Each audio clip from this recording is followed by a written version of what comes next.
Hello everyone, welcome to another video of Rupam's review.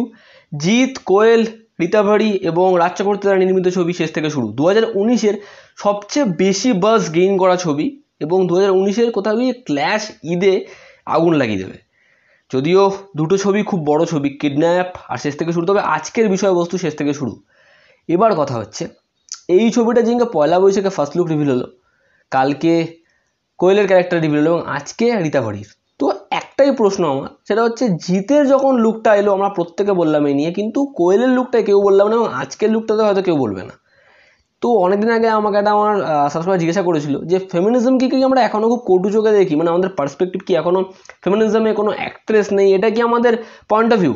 তো কোথাও এটা কি এটাই হবে হয়তো, যদিও এটা আমি ভাবি না। এবার যদি বলি, তো এই চরিত্রটায় রীতা ভারির এই লুকটা কেমন ছিল? তার আগে বলতে হয়, রীতা ভারি কিন্তু আমাদের টলিউড ইন্ডাস্ট্রিতে অনেকগুলো ছবি করে ফেলেছেন টুকটুক করে, কিন্তু তিনি কিন্তু কোথাও একটা খুব এস্টাবলিশ হননি। কিন্তু তিনি যখন ছোট পর্দায় ছিলেন এবং বড় পর্দায় আসলেন, তার যত না ফ্যান ক্রেজ বাড়লো, তিনি যখন সোশ্যাল মিডিয়াতে ইনস্টাগ্রামে যেরকমভাবে নিজের ফলোয়ার গেইন করলেন, এখন তাকে বলা যায় তিনি একটা পপুলার ফেস। এবং এখন যদি তার ছবি আসে, ছবিটা কিন্তু ডেফিনেটলি খুব বড় সড়ো হিট হবে, কারণ তার এখন দারুণ ফ্যান ক্রেজ। তো রীতা ভারির এই ফ্যান ক্রেজটাকে খুব সুন্দর করে ইউটিলাইজ করলো রাজ চক্রবর্তী এবং জিৎ এই ছবিতে। এবার জিতের লুক তো হলো, কোয়েলের লুক হলো, এবং আজকে ফারজানা, রীতা ভারি অ্যাজ ফারজানা, মাহিদ পূজারিনী এবং তৃতীয় চরিত্র ফারজানা। তো যদি তার লুকটা দেখি পোস্টারে, তো দেখবেন সেই ওই যে তাদের যে ইয়েগুলো হয়, ওড়নাগুলো হয় ঝিলঝিল টাইপের, ওরকম ওড়না, মহামেডান ক্যারেক্টার, তার নাকের নথ বলি, কানের ঝুমকো, কানের দুল বলি, এবং তার লুকটার মধ্যে চোখে কাজল বলি, একটা মহামেডান সোসাইটির লুক রয়েছে। এবং এটা কতটা কি ফিল্মের মধ্যে দেখানো হবে, কতটা ডিলিং থাকবে, এবং আই হোপ এই ফিল্মটার মধ্যে হিন্দু মুসলিম এরকম কোনো ব্যাপার থাকবে না, কারণ এটা খুব স্মার্ট অ্যাডভান্স স্টোরি হবে আই হোপ। এবং যেহেতু এখানে ট্রায়াঙ্গেল লাভ স্টোরি টানা হচ্ছে, তো তিনটে ক্যারেক্টারকেই খুব ভালো করে ডিটেলসিং করা হবে, প্রত্যেকটা ক্যারেক্টারে খুব ভালো ডিটেলস থাকবে।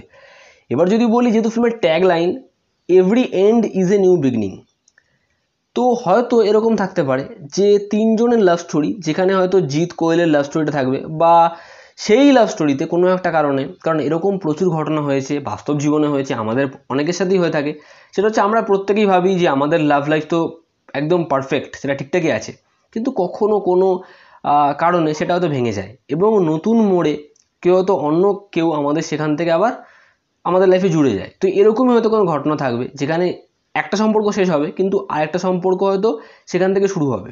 কিন্তু এই ফিল্মটা কিন্তু ওই ঢ্যাড্ডারে প্যাটপ্যাটে মার্কা লাভ স্টোরি হবে না, এইটুকু শিওর। ওরকম ধরনের ছবি হবে না। কারণ কেন বলছি, কারণ এই ফিল্মটা যদি ওরকম ধরনের হতো, তাহলে ফিলটা যেরকমভাবে আগে জানা গেছিলো, তাহলে আমাদের ওই জিনিসগুলোই হতো। কিন্তু জিৎ যেরকমভাবে 2019 থেকে বাচ্চা সুরের সাথে অ্যানাউন্সমেন্ট বলি, কাজগুলো বলি, আপকামিং প্যান্থার, অসুর, যদিও অসুর টাইটেলটা নট কনফার্মড, যেরকম করছে এগোচ্ছে, তো এইটা কিন্তু বলা যায় যে জিতের ওপর এক্সপেকটেশন প্রচণ্ড বেড়ে রয়েছে, জিৎ যেরকম কাজ করবে। আর যদি বলি যে ফিল্মের ওভারঅল লুকগুলো যেরকম দেখানো হচ্ছে, সেগুলো দেখে কিন্তু কোথাও একটা এক্সাইটমেন্ট প্রচণ্ড বেড়ে রয়েছে যে ফিল্মটা লাভ স্টোরি হলেও ফিল্মটা অ্যাকশন সিকোয়েন্স, জানি আমরা যে অ্যাকশন সিকোয়েন্স কীরকমভাবে শ্যুট হয়ে, সৌরভ রয়েছে, তো সেগুলো তো রয়েছেই। তো এই জায়গাটা মনে হয় যে এই লাভ স্টোরিটা কোথাও একটা গিয়ে অ্যাডভান্স হবে, ভালো লাগবে দেখতে, আমাদের ওরকম ছ্যাঁচড়ে মার্কা হবে না। এবার দেখা যাক কেমন কি হয়। আর রাজ চক্রবর্তী হয়তো নিজের যে ফেসগুলো অডিয়েন্স থেকে হারিয়েছেন তার ভুলভাল কাজের জন্য, সেটা হয়তো এই ছবির দ্বারা পেয়ে যাবেন, কারণ তিনি কিন্তু ভালো কাজও করেছেন। তিনি এমন খারাপ কাজ করেছেন, আমরা খারাপ কাজটা তো খুব মানুষের খুব বেশি দেখি, তিনি কিন্তু ভালো কাজও করেছেন, এবং তিনি যদি সেই কাজটা লেভেলটা বজায় রাখতে পারতেন, তাহলে আজকে কিন্তু রাজ চক্রবর্তী মেন স্ট্রিম ছবিতে সবচেয়ে এস্টাবলিশ ডিরেক্টর হতেন। তো হয়তো তিনি সেই জায়গাটা আবার ফিরে পাবেন। এবং অর্ক মুখার্জির মিউজিক রয়েছে, মিউজিক তার খুবই ভালো হবে, কারণ তার মিউজিক আমরা প্রত্যেকেই জানি তিনি কেমন মিউজিক ডিরেক্টর, তো সেই মিউজিকও খুব ভালো হবে ফিল্মের। তো ফিল্মের সবকটাই খুব পজিটিভ, মানে সেফ জোনে তো প্রথম কথা খেলা হচ্ছে না, এবং সব নতুনত্ব করা হচ্ছে, অরিজিনাল স্ক্রিপ্ট, অরিজিনাল ভালো ভালো কাস্টিং, ভালো বলিউড খাতে মিউজিক ডিরেক্টর। তো দেখা যাক কেমন কী হয়। তবে আমার এই পোস্টার কেমন কী হয়েছে, পোস্টার যাই হয়েছে, তবে সবচেয়ে ভালো লেগেছে এইরকমভাবে প্রত্যেকটা চরিত্রকে ভেঙে ভেঙে লুক ছাড়া হয়েছে, যেরকম আমাদের বলিউডে তো প্রত্যেক বছরই হয়ে থাকে, তবে টলিউডে খুব কম হয়। তো সেরকম করা হয়েছে, নর্মাল একটা পোস্টার ছেড়ে দেওয়া হয়নি, এটা আমার খুব ভালো লেগেছে। ঠিক আছে, তো সেদিক থেকে বলছি, এবং বাদবাকি এই ছবি নিয়ে যা ডিটেলস আসবে তো ছাড়বো। এবং এই আজকের ভিডিওতে আর একটা কথা বলতে হয়, সেটা হচ্ছে দেব এবং জিতের কিডন্যাপ আর শেষ থেকে শুরু আসছে, এই নিয়ে আমরা জানি, এবং এ নিয়ে পরে অনেক কথা বলবো, এখনও ডেট দেরি আছে, আগেও বলেছি। একটা কথা সেটা হচ্ছে দুটো ছবি কিন্তু আসছে না, আরও একটা ছবি এদের মধ্যে ঢুকে গেছে, উড়েছে জুড়ে বয়ে, যেটা জানা কথা ছিল যে আসবে, কিন্তু খুব বড় স্ক্রিন কাউন্ট কিন্তু নিয়ে নেবে, অনেক বড় স্ক্রিন নিয়ে নেবে, প্রত্যেক বছরই নেয়, তবে এবছরও সংখ্যায় বাড়তে পারে। কারণ এখন বর্তমানে সবাই জানে সিঙ্গেল স্ক্রিনের কী দশা, কী অবস্থা, একটার পর একটা বন্ধ হয়ে যাচ্ছে।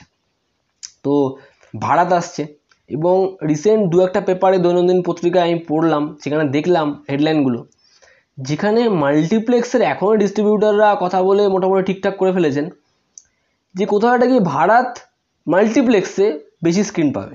তো রইল কি সিঙ্গেল স্ক্রিন, এবং সিঙ্গেল স্ক্রিনেও কোথাও একটা গিয়ে 1/3 তো ভাড়াতে নিয়ে নেবে।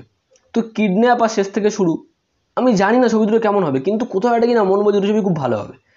তো সেই দুটো ছবিকে নিজেদের সঙ্গে লড়তে হবে স্ক্রিন কাউন্টের দিক থেকে, সঙ্গে ভাড়াত এতটা অডিয়েন্স নিয়ে নেবে। তো এটা একটা ভিডিও বানাবো, এবং এটা যদি হয় তাহলে কিন্তু খুব আফসোসের বিষয়। ভিডিওটা এত অবধি, ভালো লাগলে লাইক শেয়ার সাবস্ক্রাইব অবশ্যই করবেন, আর রেড সাবস্ক্রাইব বাটন ওটা ট্যাপ করবেন, তাহলে আমরা জুড়ে থাকতে পারবো। খুব ভালো থাকবেন, আবার দেখা হচ্ছে পরের ভিডিওতে, নিজেদের খেয়াল রাখবেন, টেক কেয়ার।